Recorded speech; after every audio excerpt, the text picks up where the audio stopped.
ಅಂಕೋಲಾ ಬಳಿ ಕಾರಿನಲ್ಲಿ ಸಿಕ್ಕ ಕೋಟಿ ಪ್ರಕರಣದ ಆರೋಪಿಗಳನ್ನು ಹಿಡಿಯುವಲ್ಲಿ ಉತ್ತರ ಕನ್ನಡ ಜಿಲ್ಲೆಯ ಪೊಲೀಸರು ಯಶಸ್ವಿಯಾಗಿದ್ದಾರೆ.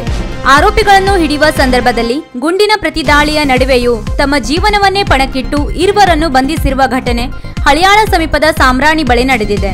ಈ ಕಾರ್ಯಾಚರಣೆಯಲ್ಲಿ ಅಂಕೋಲಾ ಪಿಎಸ್ಐ ಉದ್ದಪ್ಪ ಭೈರಪ್ಪನವರ, ಮುಂಡಗೋಡ್ ಪಿಎಸ್ಐ ಪರಶುರಾಮ್ ಮಿರ್ಜಗಿ, ಸಿಬ್ಬಂದಿಗಳಾದ ಯಲ್ಲಾಪುರದ ಬಸವರಾಜ್ ಹರಗಿ ಹಾಗೂ ಮುಂಡಗೋಡ್ ಠಾಣೆಯ ಪೊಟೇಶ್ ನಾಗರವಳ್ಳಿಗೆ ಗಾಯಗಳಾಗಿದ್ದು ಅಂಕೋಲಾ ಆಸ್ಪತ್ರೆಯಲ್ಲಿ ಚಿಕಿತ್ಸೆ ಪಡೆಯುತ್ತಿದ್ದಾರೆ.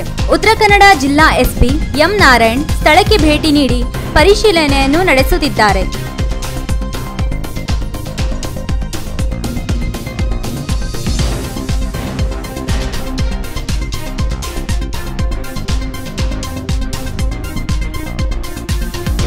ವೀಕ್ಷಕ ಮಹಾಪ್ರಭುಗಳೇ, ನಮ್ಮ ಚಾನೆಲ್ ಅನ್ನು ಸಬ್ಸ್ಕ್ರೈಬ್ ಮಾಡಿ, ಶೇರ್ ಮಾಡಿ, ಪ್ರೋತ್ಸಾಹಿಸಿ.